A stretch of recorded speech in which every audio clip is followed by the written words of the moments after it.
Hello student, তো নিয়ে চলে আসলাম ফিজিক্যাল সায়েন্সের পার্ট 2। তো এখানে মেনলি যেটা আমি কভার করব সেটা হচ্ছে কেমিস্ট্রি পার্টগুলো। তো ফার্স্ট যেটা চ্যাপ্টার পিরিয়ডিক টেবিল, পর্যায় সারণী কোন কোন বিষয়গুলো দেখবে। আর আশা করি তোমরা পার্ট 1টা দেখে নিয়েছো অলরেডি। এবার পার্ট 2টা দেখে নাও, তাহলে এই ফিজিক্যাল সায়েন্সের ফিজিক্স অ্যান্ড কেমিস্ট্রি দুটোই পার্ট কভার হয়ে যাবে। এই যে বিষয়গুলো আমি তুলে ধরবো সেই বিষয়গুলো দেখে যাবে, আশা করি কমন 2026 কালকে। ঠিক আছে, তবে সবার জন্য এগুলো আমি কমন দিচ্ছি না। হুম যারা 50 থেকে 60 মার্ক বা ম্যাক্সিমাম 70 চাচ্ছ তাদের জন্য। হ্যাঁ, 90 যেতে গেলে বইটাকে ভালো করে পড়াশোনা করতে হবে। বইটাকে ভালো করে ফলো করলে, হুম একদিক থেকে রিডিং করলে, পয়েন্ট টু পয়েন্ট যদি কভার করো তাহলে তুমি 90 পাবে। তো দেখে নাও পর্যায় সারণীর কি কি বিষয়গুলো দেখবে। তো ফার্স্ট তুমি দেখবে ডোবে রাইনার ত্রয়ী সূত্র। কি ডোবে রাইনার ত্রয়ী সূত্রটা? ঠিক আছে, হালকা করে আমি বলে দিচ্ছি। ডোবে রাইনার ত্রয়ী সূত্র, তারপরে নিউল্যান্ডের অষ্টক সূত্র, এবং মেন্ডেলের হচ্ছে তোমার মেন্ডেলিভের পর্যায় সূত্রটা। এই তিনটা সূত্র দেখবে, এবার একটা আসবে এখান থেকে। এই তিনটা সূত্র থেকে একটা প্রশ্ন আসবে। ওকে, ডোবে রাইনার ত্রয়ী সূত্র, অষ্টক সূত্র, কার অষ্টক সূত্র? নিউল্যান্ডের অষ্টক সূত্র। আর হচ্ছে প্রাচীন যেটা পর্যায় সূত্র, কার? মেন মেন্ডেলিফের মেন্ডেলিফের মেন্ডেলিফের পর্যায় সূত্র। এই তিনটা সূত্র দেখবে, একটা আসবে কমন এবার। ওকে, তাহলে ডোবেরানের ত্রয়ী সূত্র, রাসায়নিক রাসায়নিক ধর্মের সাদৃশ্য আছে। হ্যাঁ, এমন তিনটি মৌল, তাদের যদি পারমাণবিক ভরের অনুসারে যদি তুমি সাজাও, তাহলে আমি উদাহরণ দেব, বসালে বেশি বুঝতে হবে। লিথিয়াম, সোডিয়াম এবং পটাশিয়াম। ওকে, এই যে লিথিয়াম, সোডিয়াম আর পটাশিয়াম রাসায়নিক ধর্মের সাদৃশ্য আছে এমন তিনটি মৌলকে নিলে, এদের যে প্রথম মৌলটা এবং শেষের যে 3 নম্বর যে মৌলটা, ঠিক আছে, এদের পারমাণবিক ভরের, ঠিক আছে, এদের পারমাণবিক ভরের কি অ্যাভারেজ, এদের পারমাণবিক ভরের যে গড় যেটা হবে সেটা হচ্ছে কি মধ্য মৌল বা তৃতীয় মৌলটির হবে সঙ্গে সমান হয়ে যাবে। যেমন লিথিয়ামের পারমাণবিক ভর কত? 7, আর পটাশিয়ামের কত হচ্ছে 39। তাহলে তুমি 7 প্লাস 39 কে যোগ করো, অ্যাভারেজ করো। ঠিক আছে, এটা কত হয়? 23। সোডিয়ামের কত পারমাণবিক ভর? 23। তাহলে 39 আর 7 কত হবে? 46 বাই কত 2 ইকুয়ালস টু হচ্ছে 23, ইকুয়াল টু হচ্ছে কত? সোডিয়াম। দেখো সোডিয়ামের সঙ্গে মিলে গেছে। ঠিক আছে, তো লিথিয়ামের হচ্ছে পারমাণবিক ভর কত? 7, সোডিয়ামের 23, পটাশিয়ামের 39। তো রাসায়নিক ধর্মের সাদৃশ্য আছে এমন তিনটি মৌলকে কি অনুসারে সাজিয়েছে? পারমাণবিক ভর অনুসারে যদি সাজাও, তাহলে প্রথম মৌলটি এবং তৃতীয় মৌলটির হচ্ছে পারমাণবিক ভরের অ্যাভারেজটা, গড়টা তৃতীয় মৌলের যে পারমাণবিক ভরের সঙ্গে কি হয়? সমান হয়। ঠিক আছে, এটা হচ্ছে কি ডোভারেনের ত্রয়ী সূত্র। আর অষ্টক সূত্রটাও সেম, কিন্তু এখানে 8টি মৌলকে সাজাবে, পারমাণবিক ভর অনুসারেই সাজাবে এখানে, কিন্তু কটিকে সাজাবে? 8টিকে, 8টি মৌলকে। যেমন লিথিয়াম, সোডিয়াম, ঠিক আছে। তো এইভাবে আমি না করে একদিক থেকে করছি। লিথিয়াম করো, বেরিলিয়াম করো, বোরন করো। লিথিয়াম হচ্ছে 3, বেরিলিয়াম হচ্ছে 4, বোরন হচ্ছে কত? 5, কার্বন কত? 6, নাইট্রোজেন, ঠিক আছে, অক্সিজেন, তারপর হচ্ছে ক্লোরিন। ওকে, নিয়নটা বাদ দাও। নিয়নের পরে আসবে কত? সোডিয়াম, ঠিক আছে, ম্যাগনেসিয়াম, অ্যালুমিনিয়াম, সিলিকন, ফসফরাস, তারপর হচ্ছে সালফার এবং ক্লোরিন। ক্লোরিন পরে আসবে কি? আর্গন। আর্গনটাকে বাদ দাও। আর্গন, আর এখানে যে নিয়ম বাদ দিলাম, এখানে আর্গন, এগুলো হচ্ছে কি নিষ্ক্রিয় মূলতে চলে যায়। ওকে, ক্লোরিন, তারপর আর্গন, তারপর আর্গনের পরে কে আসবে? 19 পটাশিয়াম, তারপর হচ্ছে কি ক্যালসিয়াম। এবার নিউটন কি বলেছেন যে রাসায়নিক ধর্মের সাদৃশ্য আছে, সরি, পারমাণবিক ভরের আয়তন অনুসারে যদি তুমি পরপর 8টি মৌলকে যদি সাজাও, কেমন ভাবে সাজাতে হবে, ক্রমান্বয়ে সাজাতে হবে, ঠিক আছে। যেমন লিথিয়াম থেকে 8টা মৌল তুমি করো, লিথিয়াম 1 2 3 4 5 6 7 8। তারপর লিথিয়ামের সঙ্গে সোডিয়ামের কি হবে, রাসায়নিক ধর্মের সঙ্গে এই ধর্মের সঙ্গে কি হবে, সেম হবে, পর্যায়ক্রমে পুনরাবৃত্তি হয়। তার মানে লিথিয়ামের সঙ্গে সোডিয়ামের মিল আছে। তো লিথিয়াম যদি তোমার ক্ষার ধাতু হয় তাহলে সোডিয়ামও ক্ষার ধাতু। ওকে, এবার তুমি ধরে নাও, মনে করে নাও তুমি শুরু করবে কোথা থেকে, ধরো ফ্লোরিন থেকে শুরু করো। তো 1 2 3 4 5 6 7 8। তার মানে এই ফ্লোরিনের সঙ্গে ক্লোরিনের কি একটা রাসায়নিক ধর্মের সাদৃশ্য আছে। আর অবশ্যই আছে এই যে fluorine, chlorine, bromine, iodine, astatine, এগুলো কি হয়, এগুলো হচ্ছে হ্যালোজেন মৌল। তার মানে দেখো ফ্লোরিনের সঙ্গে ক্লোরিনের কি রাসায়নিক ধর্মের একটা মিল আছে। তো এই ধর্মটা আর এই ধর্মটা কি হবে, পুনর্তক্য। এই 1 নম্বর মৌলটা আর 8 নম্বর মৌলটা কি হয়, এদের রাসায়নিক ধর্মটা সেম হয়। যেমন লিথিয়ামের সঙ্গে সোডিয়ামের হলো ক্ষার ধাতু, ঠিক আছে। এটা কে বলেছেন, নিউল্যান্ডের অষ্টক সূত্র অনুসারে। ওকে, তারপরে মেন্ডেলিভের পর্যায় সূত্র, উনিও কি করেছিলেন, পারমাণবিক ভর অনুসারে সাজিয়েছিলেন। শুধু একমাত্র যেটা আধুনিক সূত্র, ওই আধুনিক সূত্র মেয়ারের সূত্র বা মজিলের সূত্র অনুসারে ওরা হচ্ছে কি পারমাণবিক ক্রমাঙ্ক অনুসারে সাজিয়েছিল, আর এরা হচ্ছে কি পারমাণবিক ভরের সঙ্গে সাজিয়েছিল এমন কতগুলি মৌল কি, ঠিক আছে। সবসময় কি হচ্ছে, রাসায়নিক ধর্মের পর্যায়ক্রমে পুনরাবৃত্ত হয়। 1টা 2টা এই তিনটা সূত্র পড়ে যাবে, এবার একটা কমন পাবে, ঠিক আছে। মেন্ডেলিভের পর্যায় সারণীতে কটি শ্রেণী ছিল, 7টি পর্যায় এবং 8টি শ্রেণী ছিল। পরবর্তী পরিমার্জিত হয়ে তৈরি হয়েছে কি 7টি পর্যায় 9টি শ্রেণী, ঠিক আছে। 8টা ছিল পরপর শ্রেণী, ঠিক আছে। আর নবম শ্রেণীটা ছিল কি শূন্য শ্রেণী ছিল। আর এই শূন্য শ্রেণীগুলোতে যখন মেন্ডেলিভ পর্যায় সারণীর টেবিলটা যখন তৈরি করেন, তখন শূন্য শ্রেণীটা কিন্তু তিনি ফাঁকা রেখেছিলেন। পরবর্তীতে তোমার ওখানে কি হচ্ছে, নিষ্ক্রিয় গ্যাসের স্থান পেয়েছে। নিষ্ক্রিয় গ্যাসগুলি বলতে হিলিয়াম, নিয়ন, আর্গন, ক্রিপ্টন, জেনন, রেডন, ডাস। এই এই যে হচ্ছে তোমার এই গ্যাসগুলো হচ্ছে কি শূন্য শ্রেণীতে বা দীর্ঘ পর্যায় সারণীর 18 নম্বর শ্রেণীতে অবস্থিত, ঠিক আছে। এগুলো হচ্ছে নিষ্ক্রিয় গ্যাস। নিষ্ক্রিয় গ্যাস যদি কেন বলা হয়, কারণ এরা হচ্ছে রাসায়নিক বিক্রিয়ায় অংশগ্রহণ করে না, এই জন্য এদেরকে নিষ্ক্রিয় বলা হয়। কিন্তু একমাত্র কে রাসায়নিক বিক্রিয়ায় অংশগ্রহণ করে, জেননটা হচ্ছে কার সঙ্গে, কাঁচের সাথে বিক্রিয়া করতে পারে। ওকে, আর নিষ্ক্রিয় গ্যাস হওয়া সত্ত্বেও রেডন হচ্ছে কি কঠিন বা তেজস্ক্রিয়, এটা মনে রাখো, এটা পরীক্ষাতে আসে। আচ্ছা, তারপরে তোমরা দেখে নেবে বিভিন্ন যে পর্যায়বৃত্ত যে ধর্মগুলো আছে। পর্যায়বৃত্ত ধর্ম জিনিসটা কি, ঠিক আছে। পর্যায় সারণীর শ্রেণী বরাবর অথবা পর্যায় বরাবর তুমি যদি পরমাণু ক্রমাঙ্ক বা পরমাণু ক্রমাঙ্ক অনুসারে যদি সাজাও, তাহলে বিভিন্ন মৌলগুলো দেখবে তুমি, হ্যাঁ, যে তাদের যে বিভিন্ন ধর্মগুলো সেগুলো পরিবর্তন হয়ে যায়। ওই ধর্মগুলোকে বলা হয় কি পর্যায়বৃত্ত ধর্ম। যেমন তোমার জারণ ধর্ম, বিজারণ ধর্ম, তড়িৎ ঋণাত্মকতা, ইলেকট্রোনেগেটিভিটি, তড়িৎ আয়নাইজেশন শক্তি, ঠিক আছে। এগুলোকে বলা হয় কি পর্যায়বৃত্ত ধর্ম।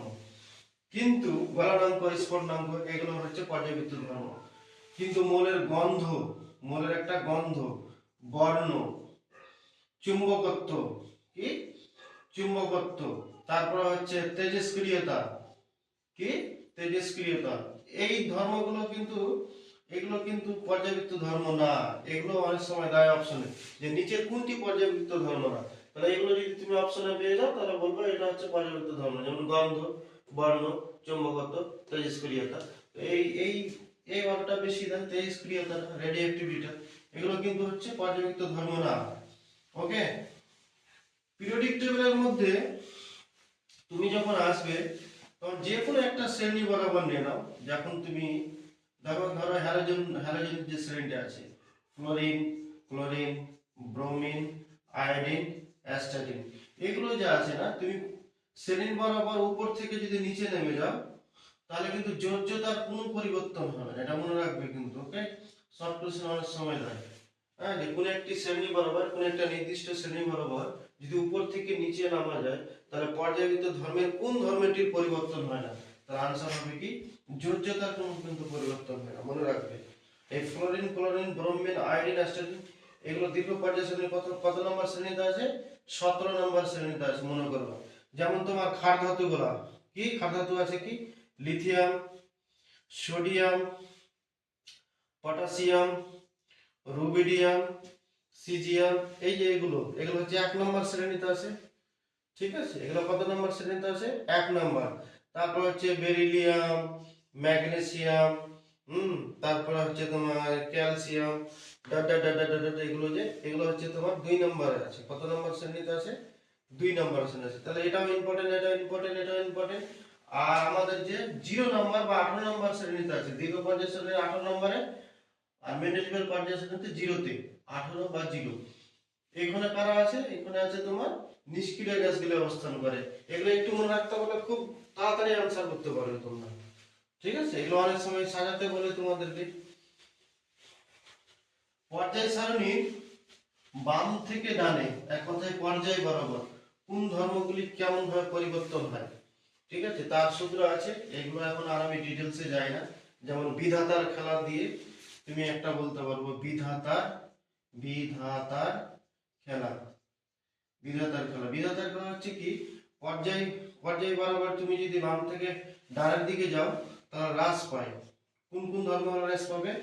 বিজারণ ধর্মের হ্রাস পাবে, ধাতব ধর্মের হ্রাস পাবে, আকারের হ্রাস পাবে, এবং ক্ষারীয় ধর্ম হ্রাস পাবে। তাহলে কোন দিক থেকে? বাম থেকে ডানে যদি যাও, মানে পর্যায় বরাবর যদি যাও, তাহলে এই ধর্মগুলো কি হয়? হ্রাস পায়, মানে কমে যায়।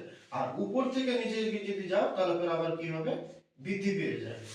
আর এছাড়া এদের বাদে বাকি যে প্রপার্টিজ গুলো আছে, সেগুলো বিপরীত। ওগুলো হচ্ছে বাম থেকে ডানে গেলে বৃদ্ধি পাবে, আর উপর থেকে নিচে হ্রাস পাবে। ওকে, এখানে বিজারণ ধর্ম তাহলে বাম থেকে ডানে হ্রাস পায়, কিন্তু এটাই যদি আমি বলি জারণ ধর্ম, তাহলে বাম থেকে ডানে বৃদ্ধি পায়।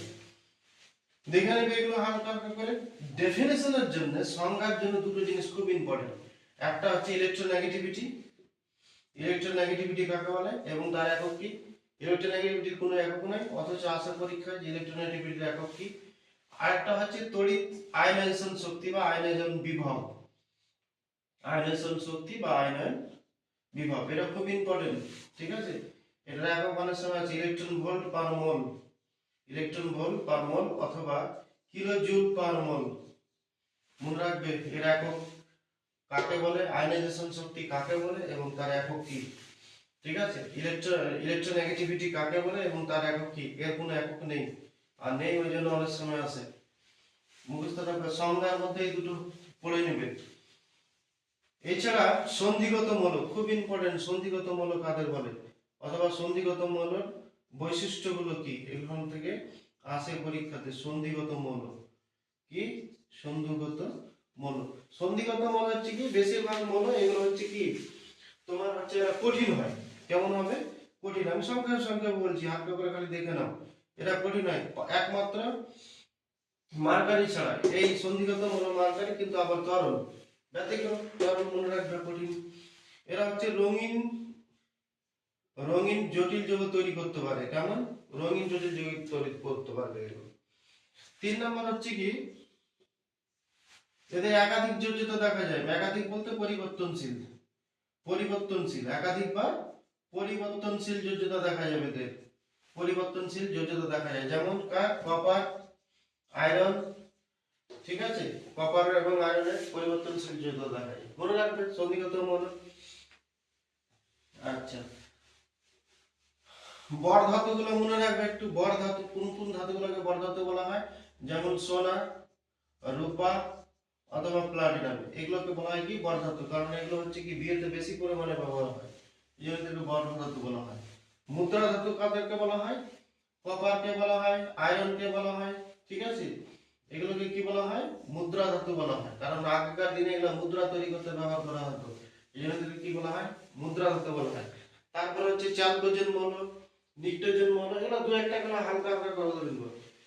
ইম্পর্টেন্ট, যেমন ইউরেনিয়াম মৌল, কি ইউরেনিয়াম মত্তর মৌল, ইউরেনিয়াম মৌল, এইগুলো খুবই ইম্পর্টেন্ট।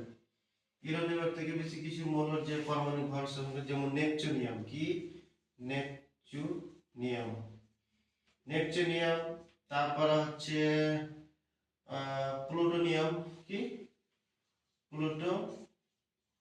প্লুটোনিয়াম, এগুলোকে বলা হয় কি ইউরেনিয়াম মৌল। এগুলো কয়েকটা মনে রাখবা, এক দুটা উদাহরণ হিসাবে।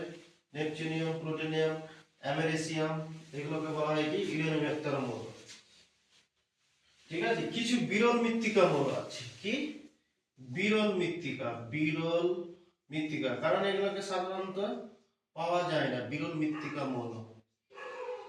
মৃত্তিকা মৌলের অপর নাম কি ল্যান্থানাইট, কি বলা হয় ল্যান্থানাইট মৌল বলা হয়। এগুলো হচ্ছে পর্যায় সারণীতে এদের পরিমাণ হচ্ছে 14টি আছে। কয়টি? 14টি আছে। সেলেনিয়াম থেকে শুরু করে লুটেসিয়াম পর্যন্ত। ওকে, সেলেনিয়াম থেকে কথা শুরু করে লুটেসিয়াম পর্যন্ত। আর তারপরে অ্যাক্টিনাইড মৌল কয়টি আছে তোমাকে যদি বলে? অ্যাক্টিনাইড মৌল 14টি আছে। কয়টি আছে?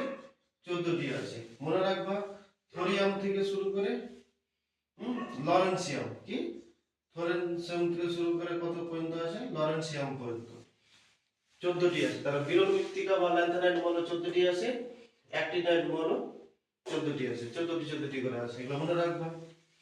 আচ্ছা, পর্যায় সারণীর প্রথম পর্যায়ে কতগুলো তোমার সন্ধিগত মৌল আছে যদি বলে, তাহলে 10টি। মনে রাখবে কয়টি আছে? 10টি। পর্যায় সারণীর ফার্স্ট পর্যায়, second, third, fourth, fifth, sixth and seventh. ঠিক আছে, এগুলোতে কতটি করে মৌল আছে? প্রথমে যেমন তোমার 2টি আছে, কি কি আছে? হাইড্রোজেন এবং হিলিয়াম আছে। আর সেকেন্ড আর থার্ড এবং 8টি করে আছে। কয়টি করে? 8টি করে।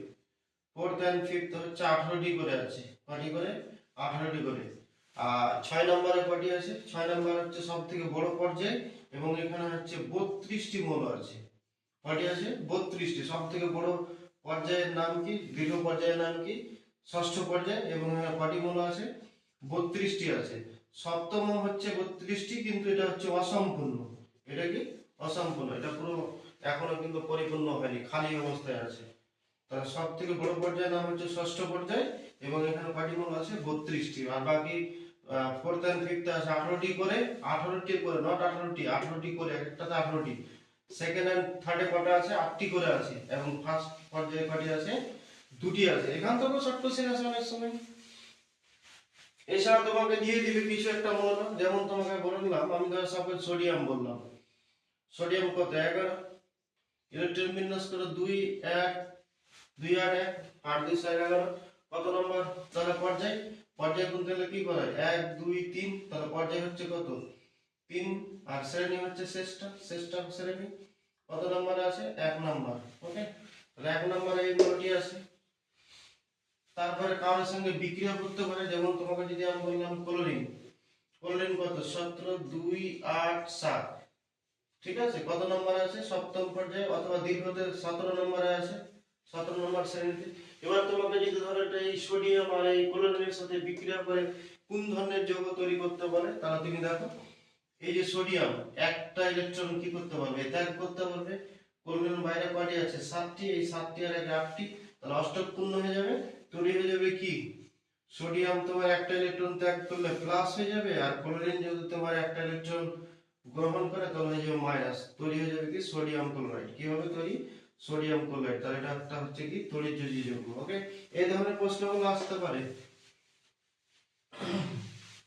আচ্ছা, এবার আমরা তড়িৎ প্রবাহ এবং রাসায়নিক বিক্রিয়াতে যাই। না, সমযোজী বন্ধন আর তড়িৎযোজী বন্ধনটা একটু হালকা করে বলে দিই।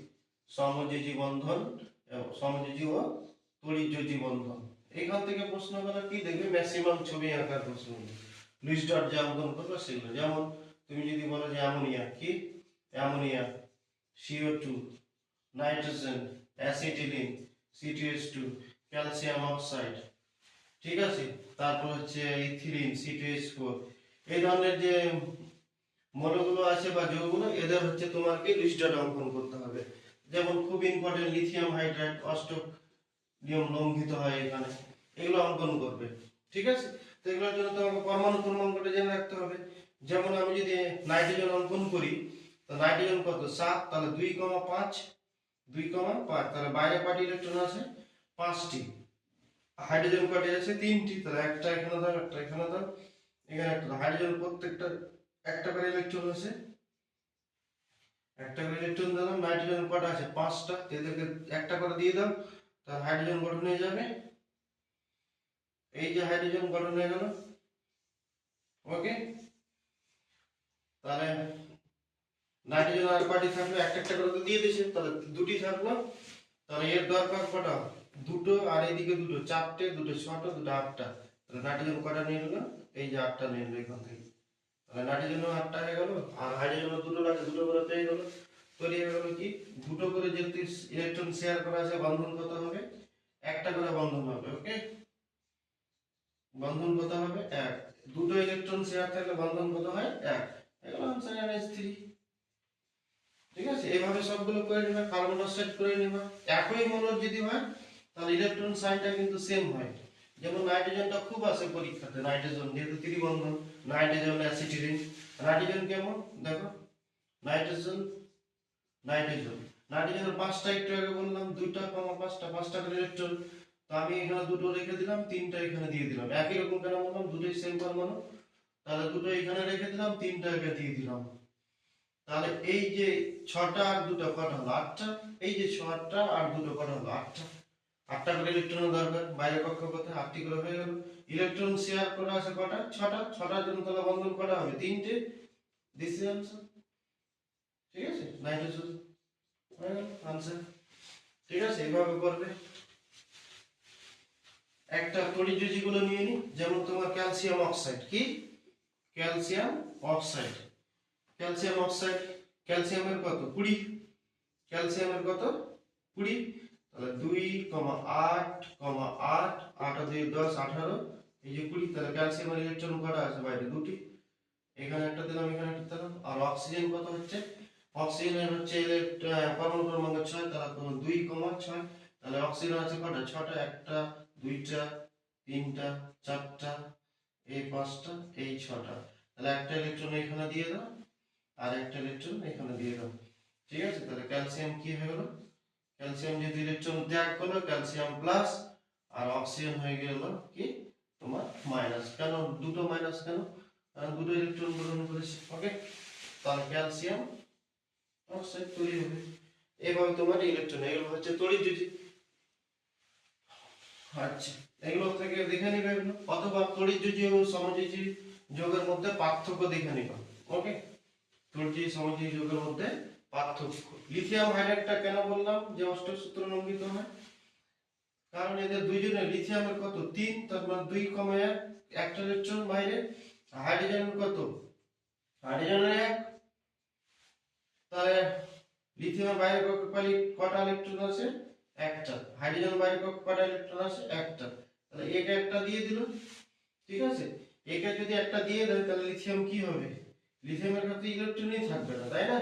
লিথিয়াম কি ইলেকট্রন শেয়ার করতে পারছে এখানে, নো। তাহলে হাইড্রোজেন তো পূরণ হয়ে গেল। ঠিক আছে, আর লিথিয়াম দিয়ে দিয়েছে, তাহলে হাইড্রোজেন এই লিথিয়াম তাহলে কি হলো প্লাস, আর হাইড্রোজেন কি হয়ে গেল মাইনাস, হয়ে গেল কি লিথিয়াম হাইড্রাইড। এখানে লুইস ডট কি লঙ্ঘিত হলো না, অষ্টক সূত্র তো পূর্ণ হলো না, ওই জন্য এটা পরীক্ষাতে আসে অনেক সময়। ওকে, তাহলে সমযোজী বন্ধন, তড়িৎযোজী বন্ধন, এইসব জিনিসগুলো দেখবে। রাসায়নিক বিক্রিয়া তড়িৎ প্রবাহ থেকে, ঠিক আছে, তড়িৎদ্বার গুলো দেখবে। তড়িৎদ্বার কত প্রকার, 2 প্রকার, একটা হচ্ছে ক্যাথোড, একটা হচ্ছে অ্যানোড। কি ক্যাথোড আর অ্যানোড। অ্যানোড কাকে বলে, এটা হচ্ছে পজিটিভ, ক্যাথোড হচ্ছে কি নেগেটিভ। তাহলে পজিটিভ তড়িৎদ্বারকে অ্যানোড বলা হয়, তড়িৎদ্বারের যে পজিটিভ তড়িৎদ্বার তাকে ক্যাথোড অ্যানোড বলা হয়, আর নেগেটিভ তড়িৎদ্বারকে কি বলা হয়, ক্যাথোড বলা হয়। ক্যাথোডে কোন ধরনের বিক্রিয়া ঘটে, এখানে বিজারণ বিক্রিয়া ঘটে, আর এখানে হচ্ছে কি তোমার জারণ বিক্রিয়া ঘটে। মনে রাখবে এগুলো, জারণ বিজারণ বিক্রিয়া কোনটাতে কোন বিক্রিয়া ঘটছে এটা মনে রাখবা। বা জলের তড়িৎ বিশ্লেষণ করলো কি কি ধরনের বলবে, যেমন জলের তড়িৎ বিশ্লেষণ যখন করবা তখন ক্যাথোডে কোন গ্যাস জমা হবে, হাইড্রোজেন প্লাস হাইড্রোজেন বিক্রিয়া করে তৈরি হবে H2 গ্যাস তৈরি হবে, ঠিক আছে। বা H প্লাস যদি থাকে, একটা ইলেকট্রন কম আছে, তাহলে একটা ইলেকট্রন যদি যুক্ত হয় তৈরি হয়ে যাবে কি হাইড্রোজেন, এই হাইড্রোজেনের সঙ্গে তখন হাইড্রোজেন বিক্রিয়া করে তৈরি হয়ে যাবে হাইড্রোজেন গ্যাস।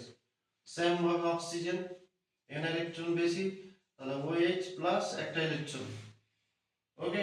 এখানে দুটো ইলেকট্রন যখন তুমি দুটো হাইড্রোজেন অক্সিজেনের সঙ্গে বিক্রিয়া করবে হাইড্রোক্সিল আয়ন, তখন তৈরি করবে জল।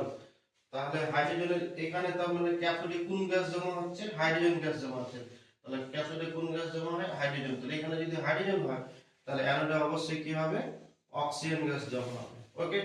এবং ক্যাথোড এবং অ্যানোডে, ঠিক আছে, ক্যাথোড এবং অ্যানোডে যে তোমার হাইড্রোজেন অক্সিজেন গ্যাস যে তৈরি হয় তার অনুপাতটা আছে, তুমি জলের সংকেত মনে রাখলেই পেরে যাবে।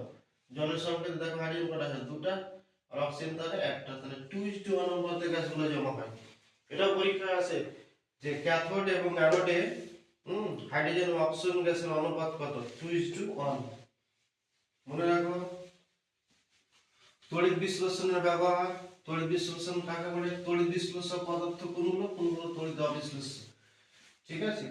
যেমন তোমার সোডিয়াম ক্লোরাইড, আমি বললাম ধর সোডিয়াম ক্লোরাইড তড়িৎ বিশ্লেষ্য পদার্থ, কিন্তু কিন্তু তোমাকে আমি বললাম যে চিনি তড়িৎ বিশ্লেষণ হয় কেন, চিনি কেন তড়িৎ বিশ্লেষণ, C6H22O11, এটা অবিশ্লেষ্য কেন।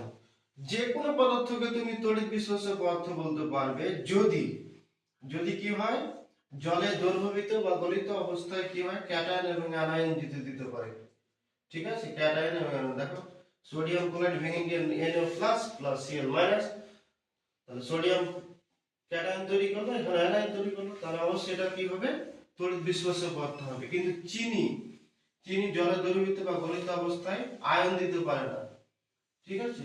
হয় ক্যাটায়ন দেয় অথবা অ্যানায়ন দেয়, তো আমি ক্যাটায়ন দিচ্ছি এখানে, তাহলে চিনি হচ্ছে তড়িৎ প্রবহন করবে না, ওকে। তার মানে যৌগ হলেই যে তড়িৎ প্রবহন করবে এমন কোনো কথা না।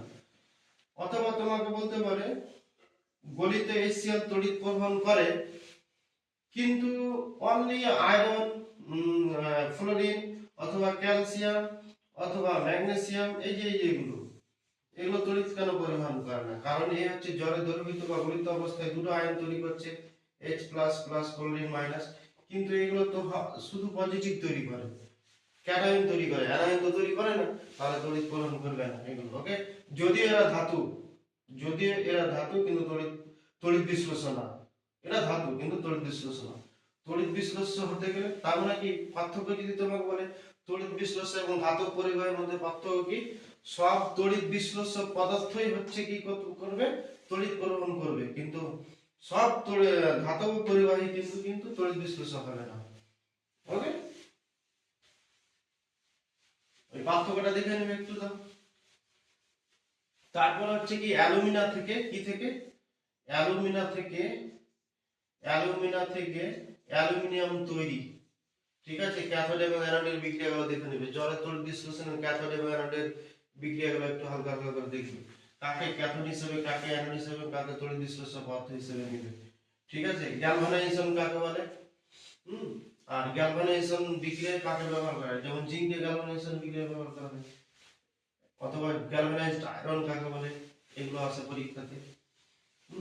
কার্বন বিজারণ পদ্ধতিতে অথবা কার্বন বিজারণ পদ্ধতিতে কোন ধাতু নিষ্কাশন করা হয়, কার্বন বিজারণ পদ্ধতিতে কোন ধাতু নিষ্কাশন করা হয়, জিঙ্ক অক্সাইড।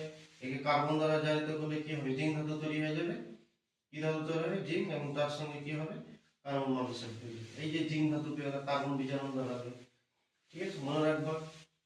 তারপর হচ্ছে কি গোল্ডস্মিথের থার্মিক পদ্ধতি, তো মনে রাখবা থার্মিক বিস্ফোরণ কাকে বলে, অথবা থার্মিক বিস্ফোরণের ব্যবহার করে নেবে এগুলো।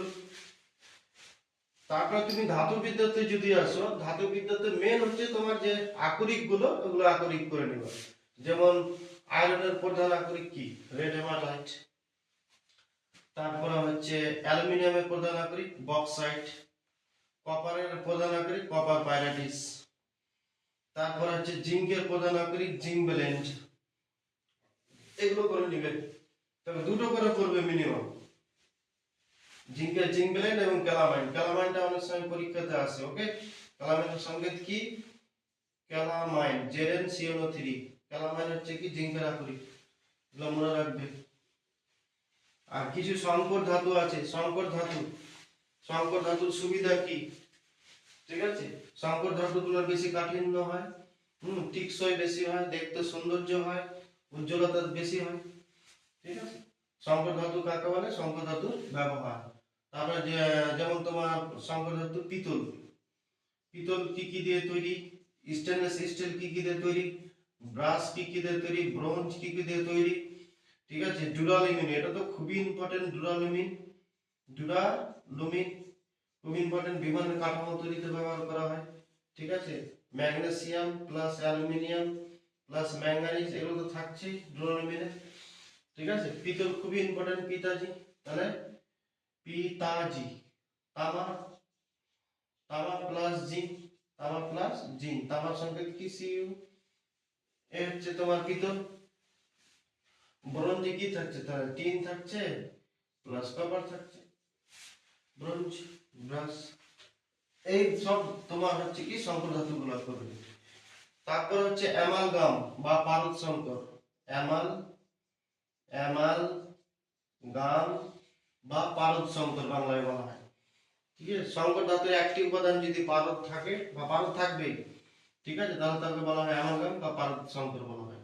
যেমন তোমার সিলভারের সঙ্গে যখন একটা পারদ সংকর থাকবে, ঠিক আছে, সিলভারের সঙ্গে যখন পারদ সংকর থাকে তখন ডেন্টিস্টরা এটা ব্যবহার করে। ঠিক আছে, টিনের সাথে যখন পারদ সংকর থাকবে তখন আয়নার প্রলেপ হিসাবে ব্যবহার করা হয়। এগুলো মনে রাখবে একটু। তড়িৎ লেপন কাকে বলে? খুব ইম্পর্টেন্ট। তড়িৎ লেপন কাকে বলে? খুব ইম্পর্টেন্ট। বেশি সক্রিয় ধাতুগুলি যখন কম সক্রিয় ধাতুর উপরে যখন কি করা হয়? প্রলেপ দেওয়া হয়, তখন তাকে বলা হয় তড়িৎ লেপন। তড়িৎ লেপন কেন দেওয়া হয়? ওই ঘুরে ঘুরে একই কথা, টিকসইয়ের জন্য, সৌন্দর্যের জন্য, ঠিক আছে, সহজে যাতে মরিচে না পড়ে তার জন্য তড়িৎ লেপন করা হয়। এগুলো দেখে নেবে। আর আমি একটাই বললাম, ধরো তুমি নিকেলের চামচের উপরে তুমি ধরো লোহার প্রলেপ দিচ্ছ, একটা কথা ভাবো, তা কাকে ক্যাথোড হিসাবে নেবে, কাকে অ্যানোড হিসাবে নেবে, এবং তড়িৎ শস্য পদার্থ হিসাবে কি নেবে, এগুলো করে নেবে। এবার আসবো আমরা খুব ইম্পর্টেন্ট চ্যাপ্টার, পরীক্ষাগারে রসায়ন অথবা অজৈব রসায়ন, ইন্ডাস্ট্রিয়াল কেমিস্ট্রি যেটা। ঠিক আছে, ওখানে তোমরা দেখে নিবা প্রথম অ্যামোনিয়া। হেবার পদ্ধতিতে যে অ্যামোনিয়া তৈরি করা হয়, কোন পদ্ধতিতে? হেবার পদ্ধতিতে অ্যামোনিয়া তৈরি। এই বিক্রিয়াটা খুব ইম্পর্টেন্ট এবার। ঠিক আছে, অ্যামোনিয়া গ্যাস প্রস্তুতি, যে হেবার পদ্ধতিতে অ্যামোনিয়া গ্যাস প্রস্তুত করবা, এই বানানটা করে দিবা। কেমন বিক্রিয়াটা? নাইট্রোজেন প্লাস হাইড্রোজেন, এটাও বহুমুখী বিক্রিয়া অবশ্যই। ঠিক আছে, নাইট্রোজেন প্লাস হাইড্রোজেন তৈরি হয়ে যাবে কি? অ্যামোনিয়া। দুটো দিলাম, দুটো নাইট্রোজেন, তিনটা, এখানে তিন দাও, তাহলে মিলে যাবে। ঠিক আছে, এবার পদ্ধতি তৈরি করা হয়। এখানে উদ্দীপক রূপে কাকে ব্যবহার করা হয়? আর অনুঘটক রূপে আয়রন চিহ্নকে, এবং উদ্দীপক রূপে K2O কে, পটাশিয়াম অক্সাইডকে, এবং Al2O3 কে, কাকে? Al2O3 কে উদ্দীপক রূপে ব্যবহার করা হয়। আর আয়রন চিহ্নকে কি? অনুঘটক রূপে ব্যবহার করা হয়। টেম্পারেচার মোটামুটি 750 ডিগ্রি টেম্পারেচার দিলেই মোটামুটি নাইট্রোজেন প্লাস হাইড্রোজেন বিক্রিয়া করে অ্যামোনিয়া গ্যাস তৈরি করবে। এটা হলো হেবার পদ্ধতিটা করে নিবা।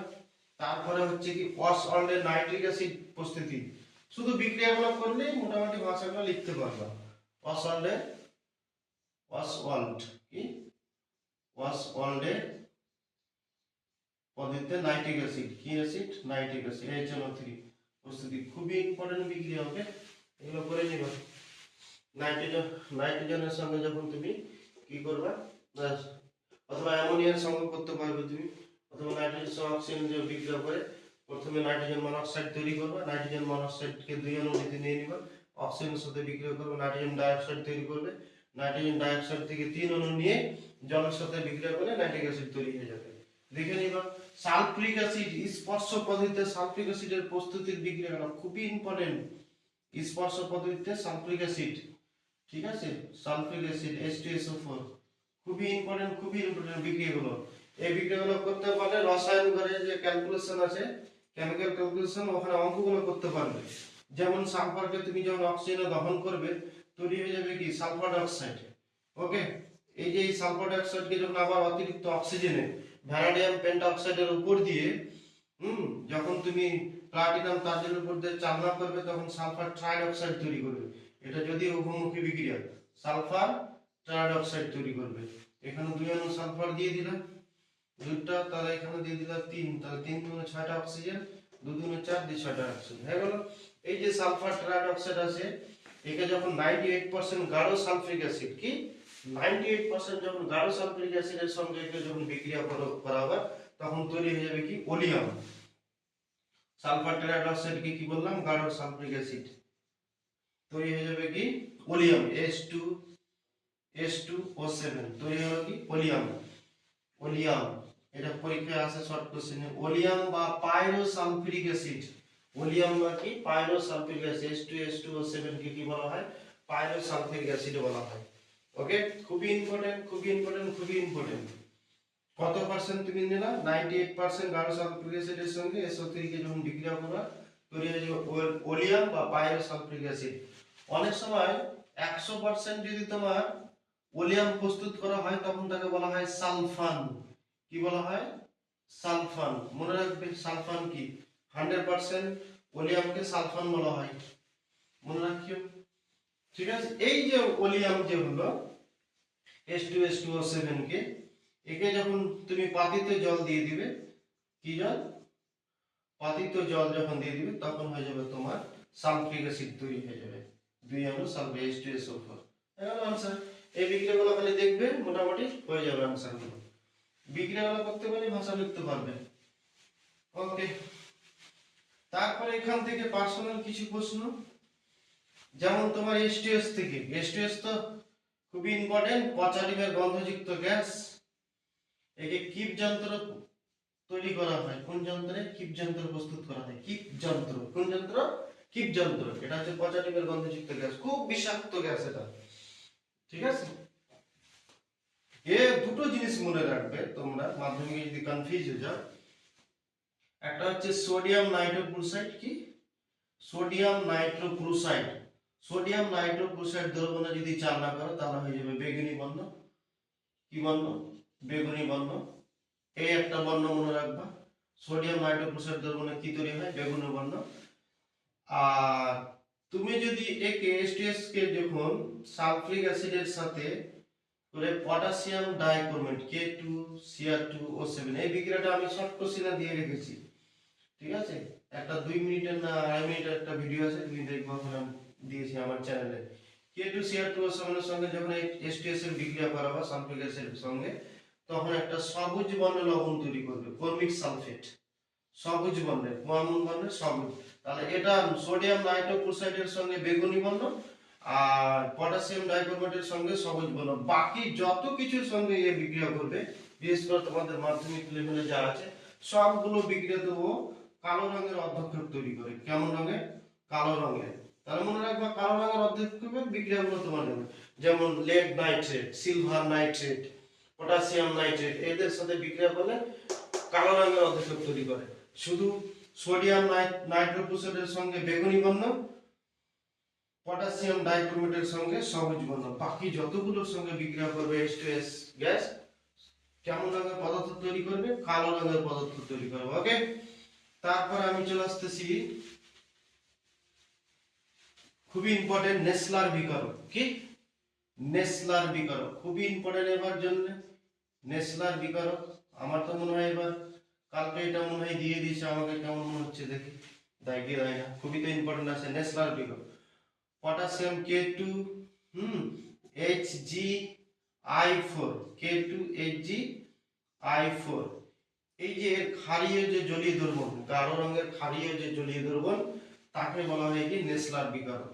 যখন এটা অ্যামোনিয়া গ্যাসের সংস্পর্শে আসবে, কোন গ্যাসের সংস্পর্শে, অ্যামোনিয়া গ্যাসের যখন সংস্পর্শে আসবে তখন তামাটে বাদামি বর্ণের ধারণ করবে। কেমন, তামাটে বাদামি বর্ণ ধারণ করবে। ওকে, ইম্পর্টেন্ট। অথবা তোমাকে বলবে নেসলার বিকারক কি, এর ব্যবহার লিখো, অথবা এর ব্যবহার, একটি ব্যবহার লিখো। তখন কি বলবে, পটাশিয়াম মার্কিউরিক আয়োডাইডের ক্ষারীয় জলীয় দ্রবণকে বলা হয় নেসলার বিকারক। এটি অ্যামোনিয়া শনাক্তকরণে ব্যবহৃত হয়।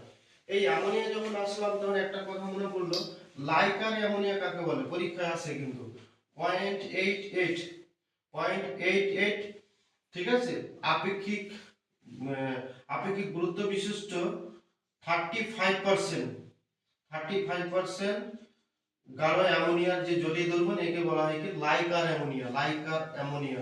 অথবা বায়ুমণ্ডলে যদি তোমার দেখা হলো যে অ্যামোনিয়া গ্যাস যদি লিক করে, তাহলে তুমি কি করবে, জলের ঝাপটা দিবে, কি করবে, জলের ঝাপটা দিবে। বা কোনো একটা গ্যাস থেকে, কোল্ড স্টোরেজ থেকে অ্যামোনিয়া গ্যাস লিক করে গেছে, তখন তুমি কি করবে, জলের ঝাপটা দিবে চোখের, আর চোখের ক্ষতি করে, বিষাক্ত, ঠিক আছে। তাহলে ইন্ডাস্ট্রিয়াল কেমিস্ট্রিতে এগুলো। আরেকটা ইম্পর্টেন্ট আছে যে 2025-এ 1 মার্কের কোশ্চেন তৈরি করেছে ওখান থেকে, কি ওটা বলা হয়, ক্যালসিয়াম কার্বাইডকে যখন তুমি, কাকে, ক্যালসিয়াম কার্বাইডকে যখন তুমি নাইট্রোজেন গ্যাস দ্বারা 1100 ডিগ্রি সেন্টিগ্রেড, কত ডিগ্রি সেন্টিগ্রেড, 1100 ডিগ্রি সেলসিয়াসে যখন তুমি বিক্রিয়া করবে, তখন ক্যালসিয়াম সায়ানামাইড কি CaCN2 প্লাস কার্বনের ধূসর বর্ণ তৈরি করে, একে বলা হয় নাইট্রোলিন, কি নাইট্রোলিন। মাধ্যমিকে শুধু খালি এই যে সিটা দেয়নি, ক্যালসিয়াম সায়ানামাইড দিয়েছে এবং সিটা দেয়নি, এটা কিন্তু এন মনে করবো, ওকে, এটা হচ্ছে এন, সিটা দেয়নি। এবার পুরো বিক্রিয়াটা দিতে পারে, তাহলে নাইট্রোলিন কাকে বলে, আসতেই পারে নাইট্রোলিন। ক্যালসিয়াম সায়ানামাইডকে যখন নাইট্রোজেন গ্যাসের সঙ্গে 1100 ডিগ্রি সেন্টিগ্রেড উষ্ণতায় বিক্রিয়া করা হয়, তখন তৈরি হয়ে যায় ক্যালসিয়াম সায়ানামাইড এবং কার্বনের একটা ধূসর বর্ণ তৈরি হয়, যাকে বলা হয় নাইট্রোলিন। এটি জমিতে সার হিসেবে ব্যবহার করা হয়, কি হিসেবে, সার হিসেবে ব্যবহার করা হয়। ইম্পর্টেন্ট মনে রাখবে, ঠিক আছে। আচ্ছা, তাহলে এইদিকে আমাদের এই যে সব বিক্রিয়াগুলো চলে গেল, মোটামুটি করে মনে রাখলেই হয়ে যাবে এগুলো, ওকে। আর যেমন তুমি নাইট্রোজেন গ্যাসকে যখন ম্যাগনেসিয়ামের সঙ্গে যখন বিক্রিয়া করবা, তো ম্যাগনেসিয়াম নাইট্রাইড তৈরি করবে Mg2N3, ও সরি, এটা 3, এটা হচ্ছে 2 তৈরি করবে, বিক্রিয়ার সঙ্গে মিলে গেল না, Mg কটা আছে, ম্যাগনেসিয়াম 3টা, তাহলে 3টা দাও, নাইট্রোজেন 3টা, মিলে গেল, ঠিক আছে। এই বিক্রিয়াটা অনেক সময় 2 মার্কের দিয়ে দেয়, হলো। তো ইন্ডাস্ট্রিয়াল কেমিস্ট্রি থেকে এগুলো একটু বেশি দেখবে। কি কি বললাম, হেবার পদ্ধতিটা দেখে নেবো। হ্যাঁ, আরেকটা খুব ইম্পর্টেন্ট, সেটা হচ্ছে ইউরিয়া, কি ইউরিয়ার প্রস্তুতি এবং ইউরিয়ার ব্যবহার। ইউরিয়ার যেরকম ব্যবহার কালাজার ওষুধ তৈরিতে ব্যবহার করা হয় ইউরিয়াকে, ঠিক আছে, বিভিন্ন শিল্প ইন্ডাস্ট্রিতে ব্যবহার করা হয় একে। তো ইউরিয়ার প্রস্তুতির বিক্রিয়াগুলো, ইউরিয়া প্রস্তুতি করতে গেলে দুটো ধাপে ঘটে। তুমি অ্যামোনিয়াকে, কাকে, অ্যামোনিয়া এবং কার্বন ডাইঅক্সাইডকে যখন তুমি বিক্রিয়া করবা মোটামুটি 450 ডিগ্রি সেন্টিগ্রেড উষ্ণতায়, তো প্রথমে তোমার তৈরি হয়ে যাবে কি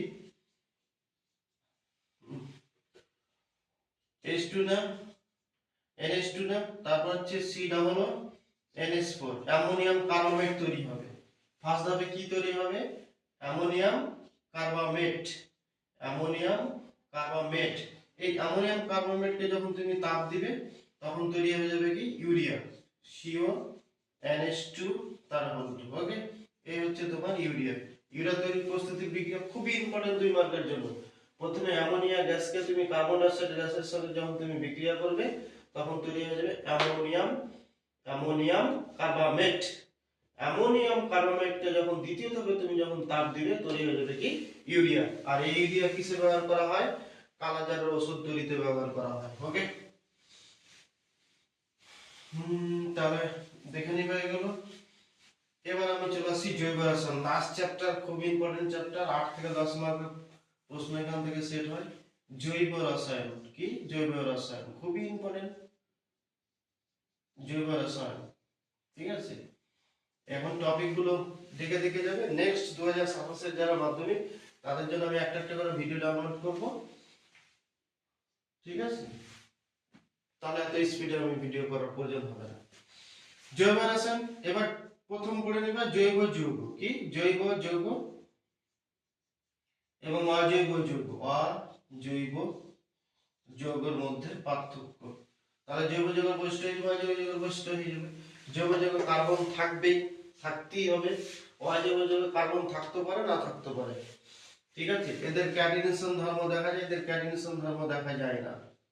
ঠিক আছে, এদের আইসোমারিজম ধর্ম দেখা যায়, মানে সমবায়িতা ধর্ম দেখা যায়, এদের সমবায়িতা ধর্ম দেখা যায় না। এরা হচ্ছে তোমার হচ্ছে তো সমযোজী যৌগ তৈরি করে, এরা হচ্ছে তড়িৎযোজী করতে পারবে, সমযোজী যৌগ তৈরি করতে পারবে।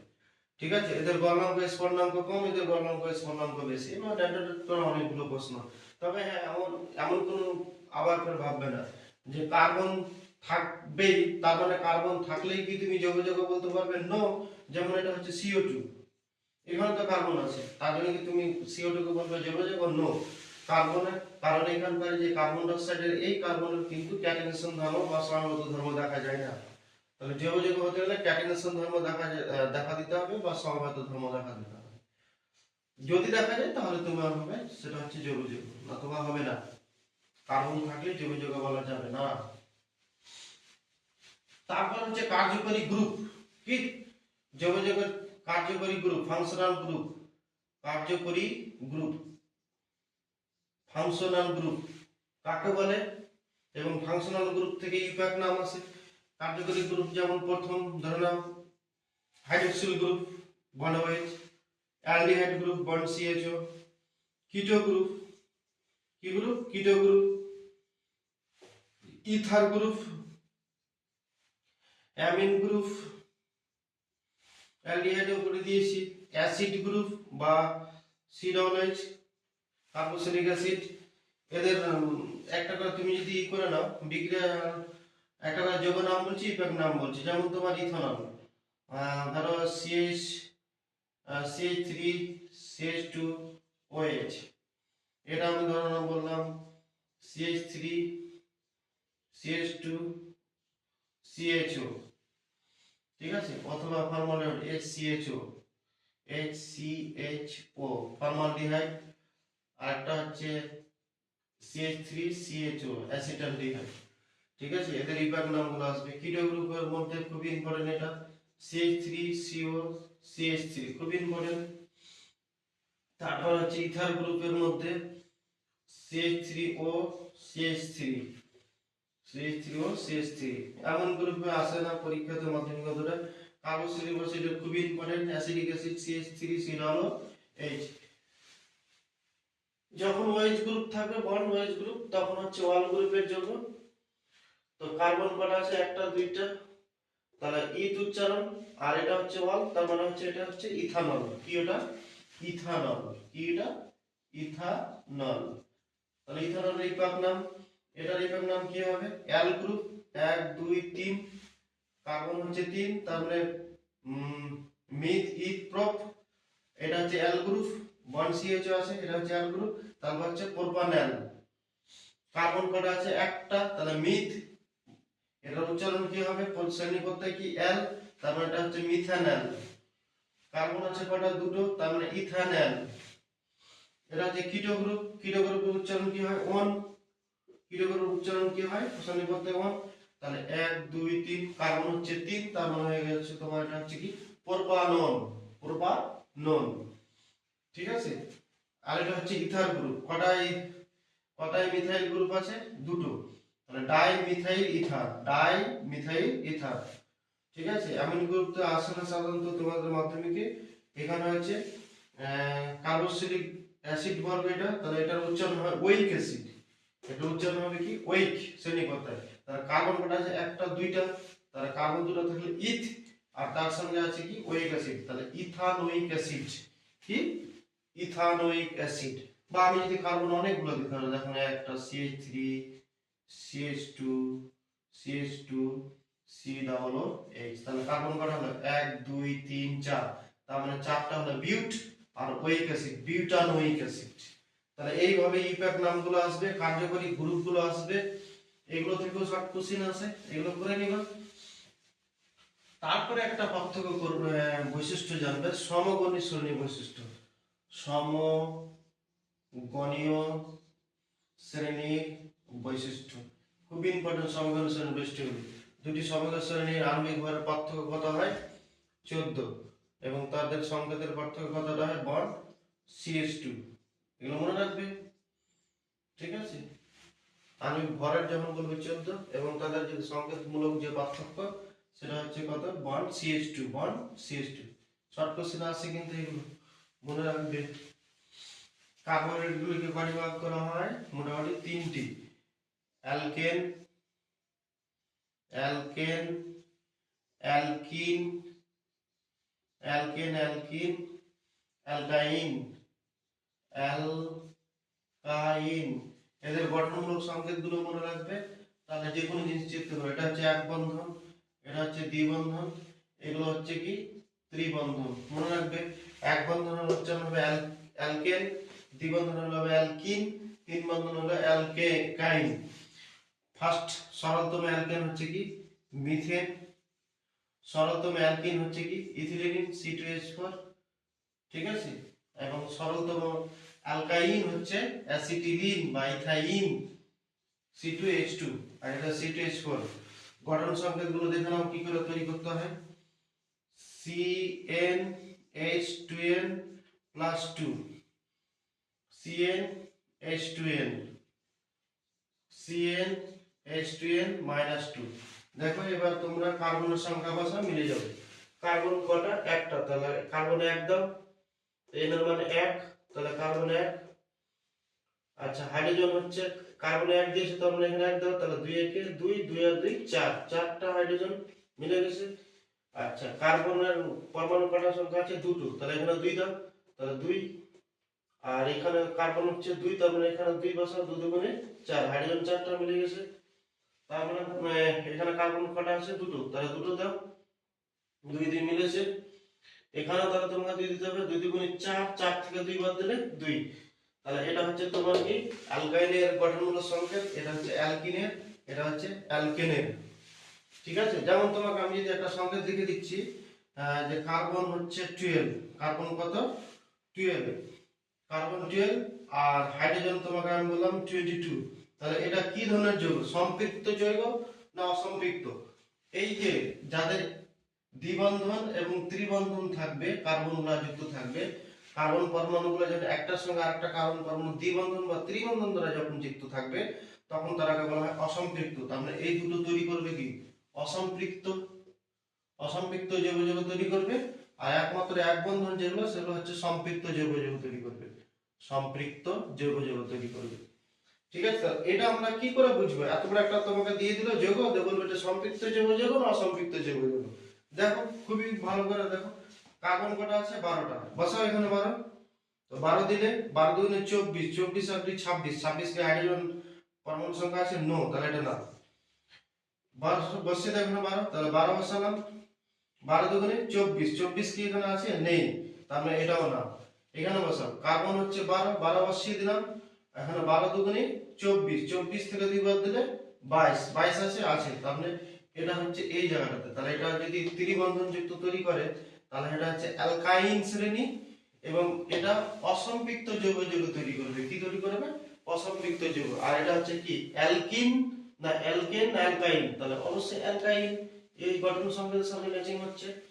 এইভাবে তোমাদের প্রশ্ন আনসার করতে পারবে শর্ট কোশ্চেন, ওকে। আশা করি এগুলো পেরে যাবে। মিথেনের প্রতিস্থাপন বিক্রিয়া খুবই ইম্পর্টেন্ট। এবার মিথেনের প্রতিস্থাপন বিক্রিয়াগুলো দেখে নিবা কেমন। সূর্যালোকের উপস্থিতিতে মিথেনের যে প্রতিস্থাপন বিক্রিয়া দেখাই দিয়ে একটু হালকা করে। কিসের উপস্থিতিতে? সূর্যালোকের উপস্থিতিতে ক্লোরিনের সাথে যে বিক্রিয়াটা ঘটে, ঠিক আছে। একটা করে ক্লোরিন ঢুকবে, একটা করে হাইড্রোজেন বের করে দিবে, কার সঙ্গে? সূর্যালোকের ক্লোরিনের উপস্থিতিতে। চলো এখানে একটা ক্লোরিন পরমাণু ঢুকবে আর একটা করে হাইড্রোজেন বেরিয়ে যাবে, তাহলে হাইড্রোজেন একটা বেরিয়ে গেল, মানে 3টা থাকলো, আর একটা ক্লোরিন ঢুকে গেল, একটা হাইড্রোজেন বেরিয়ে, এই যে ক্লোরিন এখানে একটা থাকবে ওর সঙ্গে সিল হয়ে বেরিয়ে যাবে, তৈরি হলো কি মিথাইল ক্লোরাইড। এই মিথাইল ক্লোরাইড আবার কি করবে? আবার সেম ভাবে বিক্রিয়া করবে, কার সঙ্গে? CO2 এর সঙ্গে। ইউভি রশ্মি সেম থাকবে, তাহলে এখানে একটা ক্লোরিন ঢুকবে, একটা হাইড্রোজেন বেরিয়ে যাবে। তো ক্লোরিন যদি একটা ঢুকে হাইড্রোজেন একটা কমে গেল, মানে দুটো হলো। আর ক্লোরিন ছিল আগে একটা, আর একটা ঢুকবে, হয়ে গেল দুটো। আর এখানে যে একটা ক্লোরিন পড়ে আছে, একটা হাইড্রোজেন যে বেরিয়ে গেল, তৈরি হবে আবার HCl। এই যে মিথিলিন ক্লোরাইড যে তৈরি হলো, মিথিলিন ক্লোরাইড সেম ভাবে আবার বিক্রিয়া করবে, আবার Cl2 দিয়ে দাও, ইবি রশ্মি দিয়ে দাও, ঠিক আছে, এখান থেকে আবার একটা কোলিন ঢুকে যাবে, একটা কোলিন বেরিয়ে যাবে, একটা হাইড্রোজেন বেরিয়ে যাবে, তাহলে তৈরি হয়ে যাবে কি CH Cl2 প্লাস HCl। ওকে, এই যে তোমার যে ক্লোরোফর্ম তৈরি করবে, এটার নাম কি? তৃতীয় ধাপে ক্লোরোফর্ম তৈরি করবে, যেটা চেতনানাশক হিসেবে ব্যবহার করা হয়। এই ক্লোরোফর্ম CHCl2 এটা এটার সঙ্গে আবার ক্লোরিন Cl2 গ্যাস বিক্রিয়া করে ইভিএসসি বিক্রিয়া করে তৈরি করবে, একটা ক্লোরিন ঢুকে যাবে, একটা হাইড্রোজেন বেরিয়ে যাবে, তৈরি হয়ে যাবে কার্বন টেট্রাক্লোরাইড। কি তৈরি হবে? কার্বন। তাহলে চতুর্থ ধাপে তৈরি হয় কি? Carbon tetrachloride. তৃতীয় ধাপে তৈরি হয় কি? ক্লোরোফর্ম। দ্বিতীয় ধাপে মিথিলিন ক্লোরাইড, আর প্রথম ধাপে হচ্ছে মিথাইল ক্লোরাইড। তাহলে এই দুটো নিয়ে কিন্তু মাধ্যমিক খুব প্রশ্ন আসে, যে তৃতীয় ধাপে কোন যৌগটা তৈরি হবে? ক্লোরোফর্ম তৈরি হয়। আর চতুর্থ ধাপে তৈরি হয় কি? Carbon tetrachloride. খুবই ইম্পর্টেন্ট এই বিক্রিয়াগুলো, মিথেনের প্রতিস্থাপন বিক্রিয়া 2 মার্ক বা 3 মার্কের জন্য খুব ইম্পর্টেন্ট। আচ্ছা, এবার ইথিলিনের কিছু বিক্রিয়া দেখানো, যেটা টেস্ট পেপারও আছে, বিভিন্ন স্কুলেও দেখেছি, আমি দিয়েছি। এবার যেমন তুমি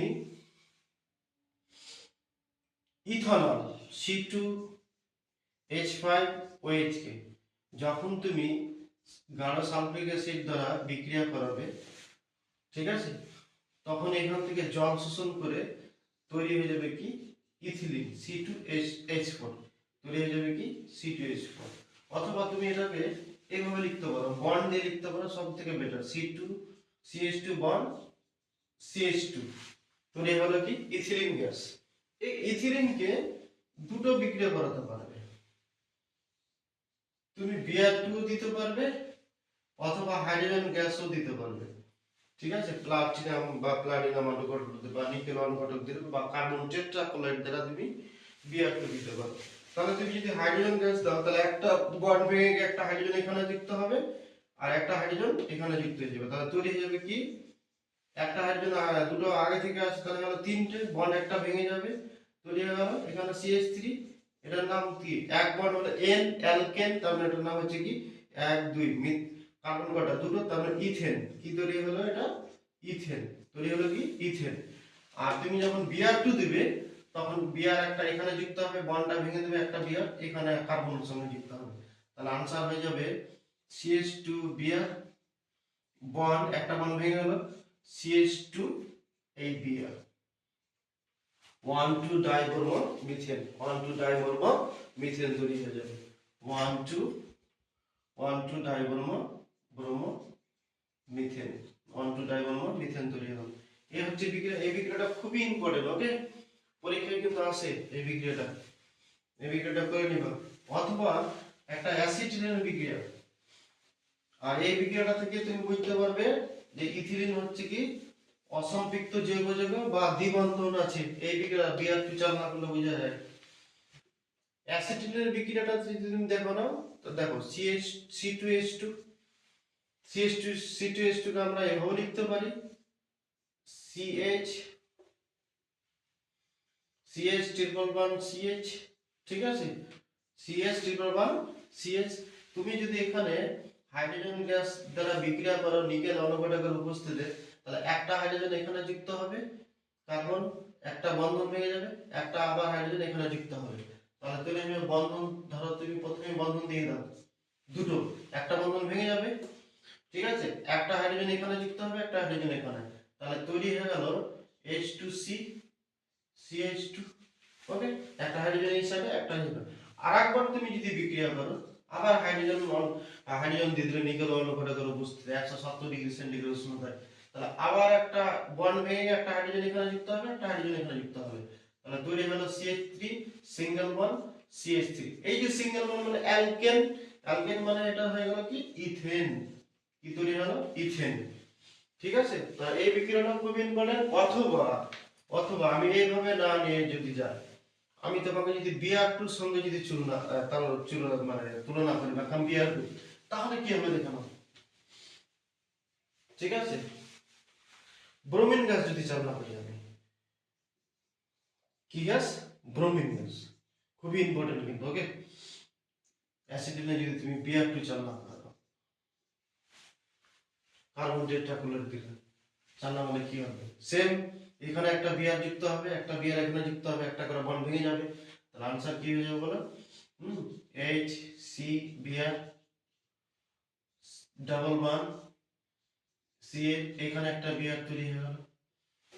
হলো, আবার তুমি বিআর টু চালনা করো ওই সেম অনুঘটক দিয়ে, বিআর টু চালনা করলে আবার এখানে একটা বন্ড ভেঙে যাবে, একটা বিআর এখানে যুক্ত হবে, একটা বিআর এখানে যুক্ত হবে, এই কার্বনের সাথে যুক্ত হবে, তাহলে তৈরি হয়ে যাবে কি H C BR two single bond C H BR two, এই হচ্ছে তোমার যৌগ তৈরি করে দিবে। ঠিক আছে, মনে রাখবে। তাহলে অ্যাসিটিলিনের সাথে বিআর টু বিক্রিয়া করলে এইভাবে যুক্ত হয়, আর যখন হাইড্রোজেন বিক্রিয়া করলাম তখন তো দেখলে কি হতে এই তিনটা রিঅ্যাকশনের মধ্যে একটা রিঅ্যাকশন কালকে আসবেই শিওর, কালকে কমন পড়বেই। আরেকটা বিক্রিয়া দেখা এস্টারিফিকেশন বিক্রিয়া, খুবই ইম্পর্টেন্ট এস্টারিফিকেশন বিক্রিয়া। এস্টারিফিকেশন বিক্রিয়া কি? এস্টারিফিকেশন রিঅ্যাকশন,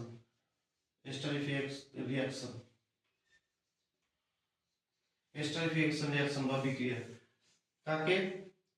CH3COOHK, CH3COOHK মানে অ্যাসিডিক অ্যাসিডকে যখন তুমি ইথানল দ্বারা C2H5OH, যদি এটাকে আমি ভেঙে লিখি তাহলে আর বেটার, CH3CH2OH, একে যখন তুমি গাঢ় সালফিক অ্যাসিডটা ডিল সালফিক অ্যাসিড H2SO4 দ্বারা বিক্রিয়া যখন তুমি করাবে, বিক্রিয়াটা আমি এইদিকে করাচ্ছি ধরো, তখন তৈরি হয়ে যাবে কি ইথাইল অ্যাসিটেট। কেমন কেমন?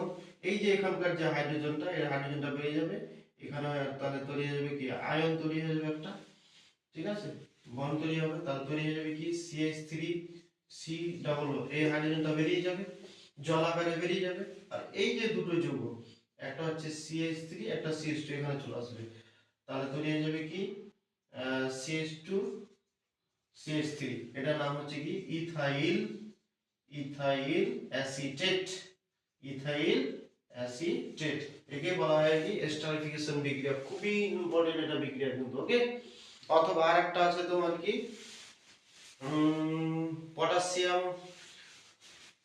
পটাশিয়ামের সঙ্গে যে বিক্রিয়াটা, হ্যাঁ ওটাও আছে, বা সোডিয়াম বাইকার্বনেটের সাথে যে বিক্রিয়া করে কার্বন ডাই অক্সাইড গ্যাসের যে বুদবুদ তৈরি হয়, ঠিক আছে, ওই বিক্রিয়াটাও আছে মাঝে মধ্যে।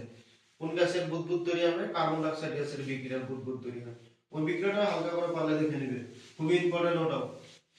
আর এই এস্টারিফিকেশন বিক্রিয়াটা তো বহুবার এসেছে মাধ্যমিকে, কি অ্যাসিডিক অ্যাসিডের সঙ্গে যখন তুমি ইথানলকে সালফিক গাঢ় সালফিক অ্যাসিডের সঙ্গে যখন চালনা করবে ইথাইল অ্যাসিটেট তৈরি হয়ে যাবে, এটাকে বলা হয় এস্টারিফিকেশন বিক্রিয়া।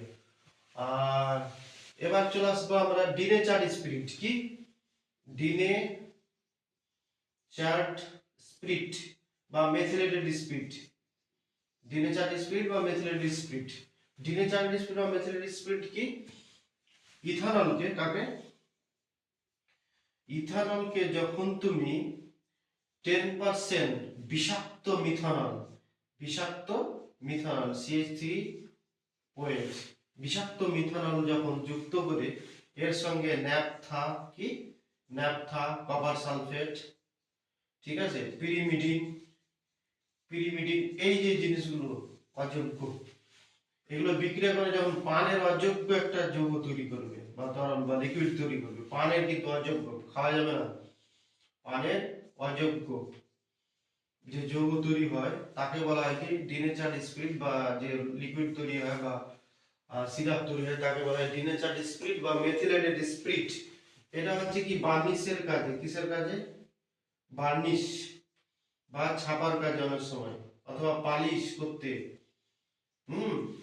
অথবা স্টোভ জ্বালাতে ব্যবহার করা হয়, ঠিক আছে। তাহলে ডিনেচার্ড স্পিরিট কি এবং তার একটি ব্যবহার হলো, তাহলে এইভাবে লিখবে ইথানলকে 10% বিষাক্ত মিথানলের সাথে বিক্রিয়া করে ন্যাপথা কপার সালফেট এবং পিরিমিডিনের সাথে বিক্রিয়া করলে যে পানির অযোগ্য লিকুইড তৈরি হয় তাকে বলা হয় ডিনেচার্ড স্পিরিট বা মেথিলেটেড স্পিরিট। এটি বার্নিশের কাজে বা ছাপার গুলোকে, তারপর হচ্ছে স্টোভ জ্বালাতে ব্যবহার করা হয়, হ্যাঁ স্যার, ঠিক আছে। এবার তোমরা কিছু পরিবেশের যে ক্ষতিকারক সংক্রান্ত যে এইগুলো উপাদানগুলো, যেমন বায়োডিগ্রেডেবল, নন বায়োডিগ্রেডেবল, জৈব বিশ্লেষ্য, জৈব বিশ্লেষ্য আর জৈব অবিশ্লেষ্য। অবিশ্লেষ্য পদার্থ কিছু আছে। জৈব বিশ্লেষ্য হচ্ছে কি, যেগুলো মাটিতে পচে যায়, যে কোনো উদ্ভিদ বা প্রাণীর যেগুলো পচে যায়, যেমন DNA, RNA, protein, nucleic acid, এগুলো যা আছে, নিউক্লিক অ্যাসিড গুলো, এগুলো তো পচে যায় না। উদ্ভিদের যে কোনো লতা পাতা যা হবে, মূল, গাজর, ভেন্ডি, কন্ডল, মাছ যা আছে, এগুলো সব কি হচ্ছে, পচে যায় মাটিতে। তাহলে এগুলোকে বলা হয় কি, জৈব বিশ্লেষ্য পদার্থ। প্রোটিন, কার্বোহাইড্রেট, ভিটামিন, এগুলো পচে যায়, এগুলোকে বলা হয় জৈব বিশ্লেষ্য পদার্থ, যেগুলো মাটিতে পচে যাবে। যেমন বায়োপোল, বায়োপোল, বায়োপোল হচ্ছে জৈব বিশ্লেষ্য পদার্থ। বায়োপোল কি, এক ধরনের প্লাস্টিক, যেটা দেখবা ওষুধের মোড়কে থাকে, জিহ্বাতে ঘালে দিয়ে দিবা ক্যাপসুলটা, সঙ্গে সঙ্গে প্লাস্টিকটা গুলো যাবে, ওটাকে বলা হয় বায়োপোল। তো বায়োপোল হচ্ছে জৈব বিশ্লেষ্য পদার্থ। আর জৈব বিশ্লেষ্য পদার্থ যেমন তোমার পিভিসি, ইথিলিন, প্লাস্টিক, টেফলন, পলি টেট্রা ফ্লোরো ইথিলিন বা টেফলন, এগুলো কিন্তু পচে না মাটিতে। থার্মোপ্লাস্টিক, এগুলো কিন্তু মাটিতে পচে না, এগুলোকে বলা হয় জৈব অবিশ্লেষ্য পদার্থ। ঠিক আছে, এগুলো মাটির খুব ক্ষতিকারক। পিভিসি মনোমার কি, ভিসি মানে ভিনাইল ক্লোরাইড। পলি টেট্রা ফ্লোরো ইথিলিন মনোমার কি, পিবদ্ধ টেট্রা ফ্লোরো ইথিলিন মনোমার। এটা কি কাজে ব্যবহার করা হয়? নন স্টিক বাসনপত্র তৈরিতে ব্যবহার করা হয়। নন স্টিক বাসনপত্র তৈরিতে টেফলন ব্যবহার করা হয়। টেফলন মানে হচ্ছে পলি টেট্রাফ্লুরো ইথিলিন। ঠিক আছে, মনোমার কি, টেট্রাফ্লুরো ইথিলিন। মনোমার ফের আবার যদি বলো মনোমার কি স্যার, মনোমার হচ্ছে পলিমারের এক একটি উপাদানকে, পলিমারের এক একটি উপাদানকে বলা হয় কি, মনোমার। মনে রাখি, যেমন ইথিলিনের মনোমার কি, বা পলিথিনের মনোমার ইথিলিন, মানে অনেকগুলো ইথিলিন যুক্ত হয়ে তৈরি হয় কি, পলিথিন। পলিমারাইজেশন বিক্রিয়াতে কি বিক্রিয়াতে, ওই পলিমারাইজেশন বিক্রিয়াটা দেখে নেবা, মনে চলে আসবে। হ্যাঁ, পলিমারাইজেশন বিক্রিয়াটা হালকা করে দেখে নিবা। অনেকগুলো যখন পলিথিন একসঙ্গে, যখন ইথিলিন যখন একসঙ্গে যুক্ত হয়, তখন তাকে বলা হয় কি, পলিথিন। পলিমারাইজেশন বিক্রিয়ার সাহায্যে তৈরি করা হয়। এই সব ক্রিয়াগুলো মোটামুটি হালকা হালকা করে দেখে নিবা, আশা করি কমন পড়ে যাবে। ওকে, আমি যে যে টপিকগুলো কভার করলাম, এই টপিকগুলো দেখে গেলে আশা করি মোটামুটি তোমাদের কমন পড়বে। আর আমি যে টপিকগুলো তুলে ধরলাম, খালি হালকা হালকা করে দেখতে থাকবে, আশা করি তোমাদের শর্ট কোশ্চেন গুলোর কনসেপ্টটা চলে আসবে। ওকে, আজকে এইটুকুই। এখন আমি রাতের মধ্যে ভিডিও ডাউনলোড করে দেবো। রাত এখন বাজে প্রায় 1:30। ঠিক আছে, কালকে সকালে পারলে একবার দেখে চলে যাবে। ওকে, বাই।